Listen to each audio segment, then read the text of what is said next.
जय हिंद प्यारे विद्यार्थियों, स्वागत है आपका एक ही लक्ष्य कंपटीशन एकेडमी में। विनोद परमार आप सभी का हार्दिक स्वागत करता हूं। प्यारे विद्यार्थियों, जैसा कि मैंने आपसे कल डिस्कस किया था, मैंने आपको एक मैसेज भी किया था और बताया था आपको कि रोज़ाना जो मैं आपको करंट अफेयर्स की पीडीएफ भेजता हूं, मैंने सोचा क्यों ना इस पीडीएफ पे रोज़ाना की पीडीएफ पे चर्चा भी कर ली जाए ताकि आपको ये आसानी से याद रहे, है ना।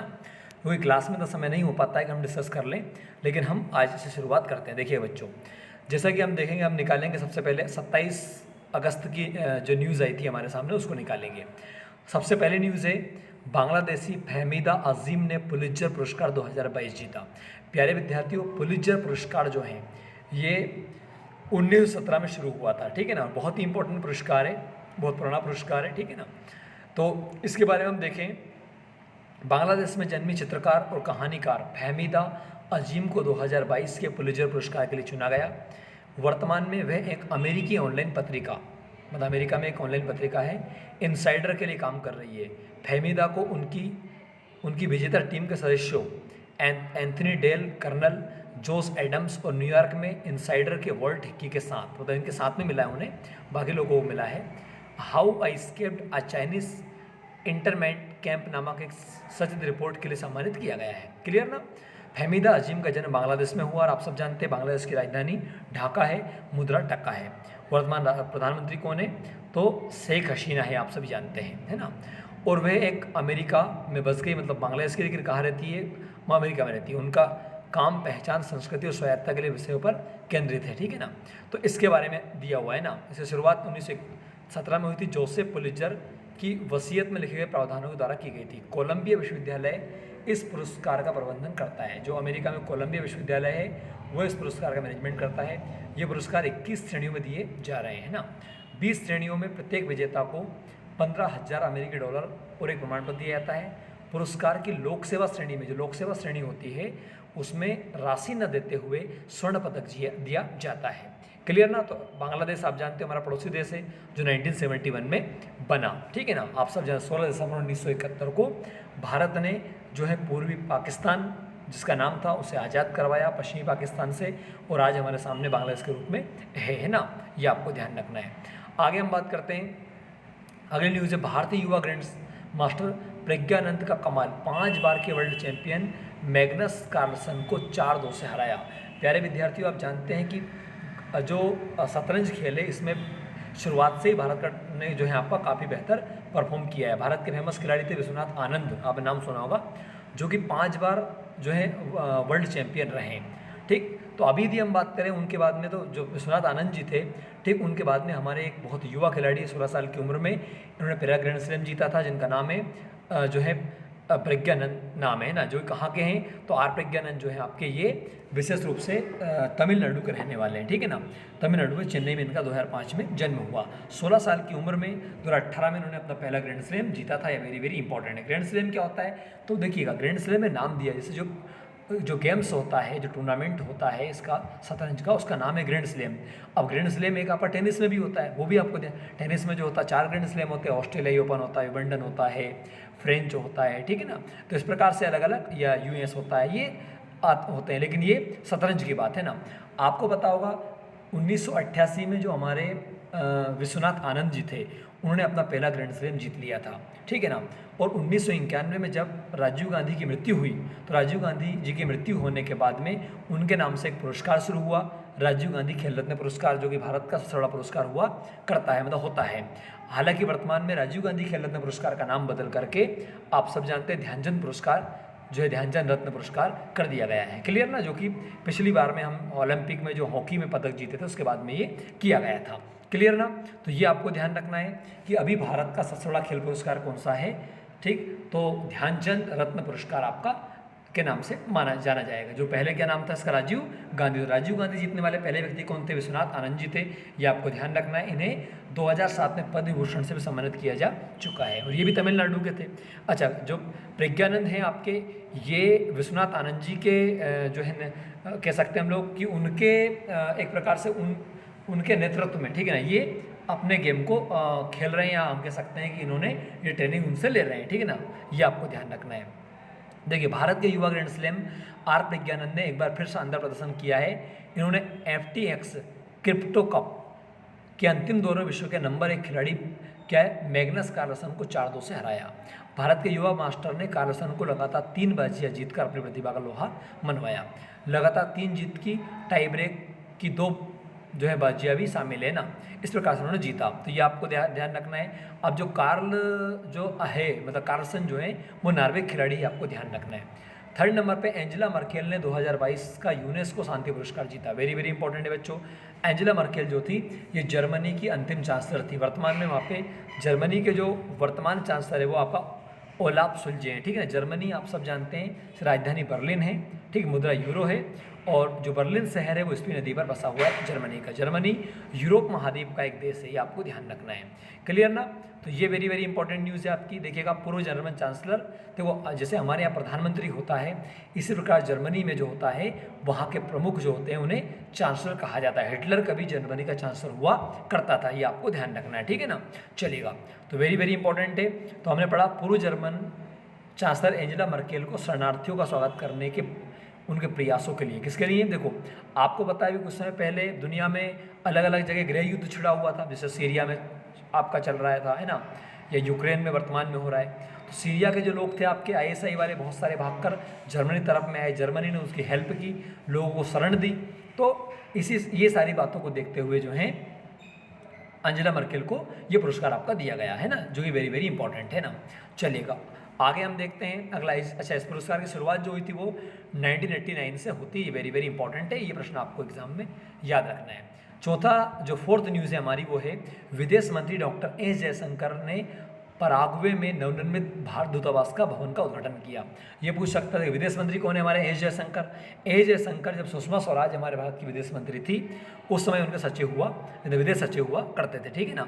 वर्तमान में विदेश मंत्री है ना, बहुत ही पढ़े लिखे, बहुत और कह सकते हैं हम लोग कि ये लोकसभा के सांसद नहीं है, ये गुजरात राज्यसभा से सांसद के रूप में बने हैं। मतलब ये पहले मंत्री बन गए थे, बाद में सांसद बनना पड़ा। तो सांसद कहाँ से बने, ये गुजरात से बने, ये आपको ध्यान रखना है, ठीक है ना। चलेगा, तो इनके बारे में दिया हुआ है आपका कि इन्होंने कहाँ पर जो है हम देखेंगे, इन्होंने कहाँ पे पराग्वे देश की यदि बात करें तो राजधानी जो है इसकी एसेंसियोन है, और जो इसकी मुद्रा है वो गुआरानी है ना, ये आपको ध्यान रखना है। आइए आगे बढ़ते हैं हम लोग। अब देखते हैं अगली न्यूज़ तरफ में चलते हैं। देखो दिया भी है विदेश मंत्री डॉक्टर एस जयशंकर ने आज पराग्वे की सरकारी यात्रा के दौरान राजधानी असुनसियोन में नवनिर्मित भारतीय दूतावास का उद्घाटन किया है ना, ये आपको ध्यान रखना है। चलेगा अगली न्यूज़ है जर्मनी में हाइड्रोजन ट्रेन की पहली रेल सेवा शुरू। आप जानते हैं हाइड्रोजन जो है आपका, ठीक, जो कि हम कह सकते हैं कि सबसे पावरफुल होता है, तो हाइड्रोजन से भी अब ट्रेन चलने लगी है। तो जर्मनी में पहली ट्रेन चली कौन सी, हाइड्रोजन से। जर्मन अधिकारियों ने हाइड्रोजन से चलने वाली ट्रेनों का दुनिया का बड़ा बेड़ा लॉन्च किया, जो 15 डीजल ट्रेनों की जगह ले रहा है। मतलब 15 पहले डीजल ट्रेन वहाँ पे चलती थी, उनकी जगह पर हाइड्रोजन ट्रेन आपकी चलेगी, जो पहले लोअर सैक्सोनी राज्य में गैर विद्युतीकृत पटरियों पर संचालित होती थी। सप्लाई चेन की दिक्कतों के बावजूद जर्मनी ने हरित रेल सेवा की ओर बड़ा कदम उठाया है ना। फ्रांसीसी कंपनी एल्स्टॉम से मिली 14 ट्रेनों के साथ जर्मन राज्य लोअर सैक्सोनी में भी ये सेवा आपका शुरू की गई है, ठीक है ना, ये आपको ध्यान। और लगभग 100 किलोमीटर लंबी रेल लाइन आपकी होगी, है ना, ये आपको ध्यान रखना है। चलिएगा आइए अगले न्यूज़। जर्मनी को आप क्लियर हो गया हो, तो पहली हाइड्रोजन ट्रेन कहाँ पर चली, जर्मनी में चली। आपको मेन चीज़ याद रखनी है, पूरा पढ़ना जरूरी नहीं है, बस विशेष बातें आपको इसकी याद रहना चाहिए। आइए आगे बढ़ते हुए देखिएगा, वैसे भी क्या है आज के समय में जो परंपरागत ईंधन है आपके, उनका उपयोग जो है कम से कम किया जा रहा है, और ज़रूरी भी है क्योंकि इनसे प्रदूषण ज़्यादा होता है, ठीक है ना। अगला, एशिया के पहले अखबारी कागज कारखाना नेपानगर के नवीनीकरण नए संयंत्रों का शुभारंभ। आपको पता है कि भारत में सबसे पहला कागज का अखबारी जो कागज मिल था वो हमारे मध्य प्रदेश के बुरहानपुर जिले में नेपानगर में खुला था। लेकिन कुछ समय पहले इसमें जो है निर्माण, मतलब इसमें अखबार छपना या कह सकते बंद हो गया था बीच में ये कारखाना। तो अब देखें तो कभी देखिए उसमें दिया भी हुआ है, कभी एशिया का सबसे बड़ा कागज कारखाना नेपानगर फिर 7 साल बाद जीवित हो गया है ना, मतलब पहले बंद हो गया था बीच में। मंगलवार को केंद्रीय उद्योग मंत्री डॉक्टर महेंद्र नाथ पांडे जी उत्तर प्रदेश लोकसभा से सांसद है, ठीक, उद्योग मंत्री हमारे, इन्होंने इसका बटन दबाकर इसे शुरुआत की है, आपको ध्यान रखना है। कार्यक्रम शाम 4 बजे हुआ। नेपा मिल का रिनोवेशन में 469 करोड़ रुपए में खर्च किए जाएंगे। क्लियर ना। इस नेपानगर से 1000 परिवारों को रोजगार मिलेगा, क्योंकि आप सब जानते हैं जब कोई कारखाना शुरू होता है तो लोगों को उससे रोजगार भी मिलता है, ठीक है ना। चलिएगा आइए आगे बढ़ेगा। देश का पहला स्वदेश निर्मित विमान वाहक पोत विक्रांत 2 विक्रांत जो है आपका 2 सितंबर को सेवा में आएगा। आप सब जानते हैं विमान वाहक मतलब पोत का मतलब कि जिसमें जो आपके हवाई जहाज वगैरह इनको फाइटर प्लेन वगैरह को उतारा जा सकता है। तो ऐसा हमारा देश का पहला जो विमान वाहक पोत है उसका नाम क्या विक्रांत है, जो कि 2 सितंबर से सेवा में वापस से आएगा। हालांकि 2011 में एक बार प्रारंभ में आ चुका था, लेकिन ये आगे तो इस देखिएगा इसमें दिया हुआ है। इस अवसर पर प्रधानमंत्री नरेंद्र मोदी मुख्य अतिथि होंगे। नई दिल्ली में पत्रकारों से बातचीत में नौसेना के वाइस एडमिरल एस.एन. घोरमडे ने कहा कि विक्रांत के उपकरण 18 राज्यों में, मतलब इसके जो उपकरण बने कितने राज्यों में, 18 राज्यों में वो केंद्र शासित प्रदेशों में बनाए गए हैं। इनमें अम्बाला, दमन, कोलकाता, जालंधर, पुणे ये आपके आते हैं। ठीक है ना, चलिएगा आइए आगे बढ़ते हैं। अगला है, ये वेरी वेरी इंपॉर्टेंट है ना। अब अगला, दिग्गज फिल्म निर्माता अब्दुल गफ्फार नडियावाला का निधन हुआ। तो फिल्म निर्माता एक व्यक्ति था, इसका नाम था अब्दुल गफ्फार नडियावाला, काफ़ी फेमस था। इसका निधन हुआ, तो ये आपको एग्जाम में ध्यान रखना है। चलिए अब वन ईयर फैक्ट की बात कर लेते हैं। 2011 के आंकड़ों के अनुसार दुनिया में सबसे कम प्रजनन दर वाला देश कौन सा? दक्षिण कोरिया। इसका मतलब क्या है कि सबसे कम जहाँ पर मतलब कह सकते हैं कि बच्चों का जन्म होता है, ठीक है ना, प्रजनन दर जो है कम है, वो कहाँ पर है? आपका दक्षिण कोरिया में। आप सब जानते हैं आज के समय पूरी दुनिया जनसंख्या वृद्धि से काफ़ी जूझ रही है।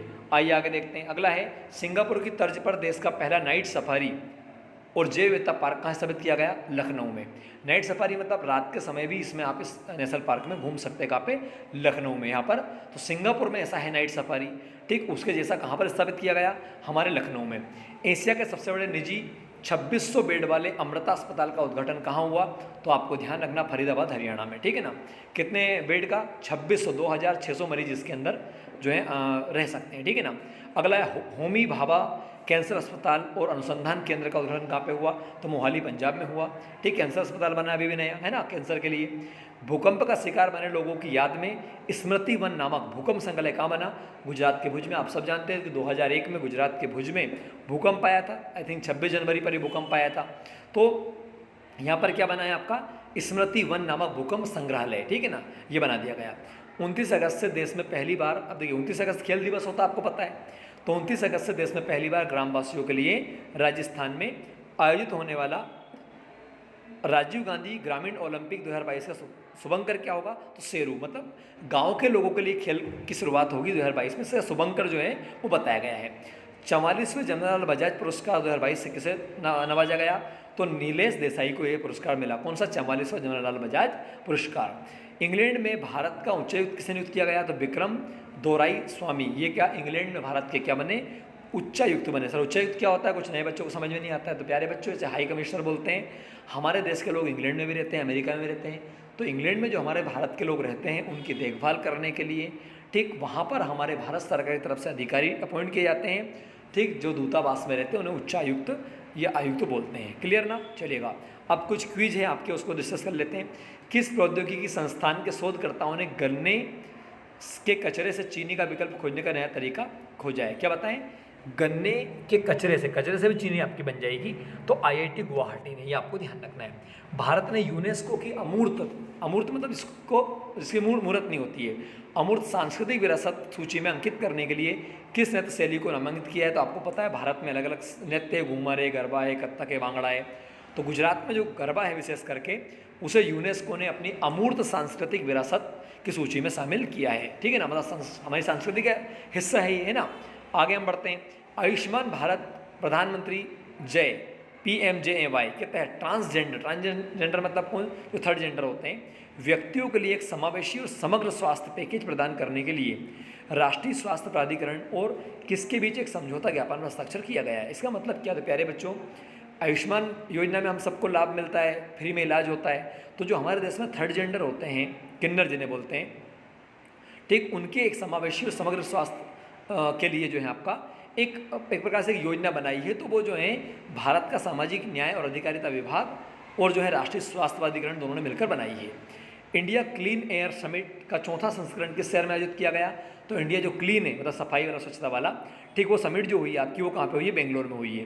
किस राज्य सरकार ने 2022 में छात्रवृत्ति प्रदान करने के लिए ब्रिटिश उच्चायोग के साथ समझौता किया है? मतलब कौन से राज्य की सरकार ने अपने छात्रों को स्कॉलरशिप देने के लिए? तो प्यारे बच्चों, झारखंड ने, है ना, यह आ जाएगा। भारत ने किसके साथ हिमाचल प्रदेश में सुरक्षित पेयजल प्रदान करने और जल आपूर्ति और स्वच्छता सेवाओं में सुधार के लिए 96 $0.3 मिलियन डॉलर के ऋण समझौते पर हस्ताक्षर किया, तो ये एशियाई विकास बैंक आपका आ जाएगा। तो आप देख सकते हैं इस प्रकार से हमारी आज की न्यूज़ यहाँ पर ओवर होती है। हम रोजाना, मैं प्रयास करूँगा कि रोजाना जो आपकी PDF में आपको भेजता हूँ उस PDF का आपको वीडियो मिल जाया करेगा। देखिएगा, हमारा उद्देश्य है कि आपको PDF तो मिल रही है, लेकिन कम से कम आप एक बार इसको पढ़ लेंगे, एक बार मुझसे, क्योंकि आप रोजाना क्लास में मुझसे सुनते हो तो आपके माइंड को याद रखने की आदत भी है, ठीक है ना, तो आपको ज़्यादा जल्दी समझ में आ जाएगा, ठीक है ना। तो आज के लिए हम इसको यहीं पे विराम देते हैं। धन्यवाद। जय हिंद, जय माँ भारती। आपका दिन शुभ रहें और आप आगे बढ़ें। सभी सिलेक्शन ले आने वाले एग्जाम है, यही मैं आपके लिए बाबा महाकाल से, प्रभु श्री राम से कामना करता हूँ। जय हिंद, जय माँ भारती।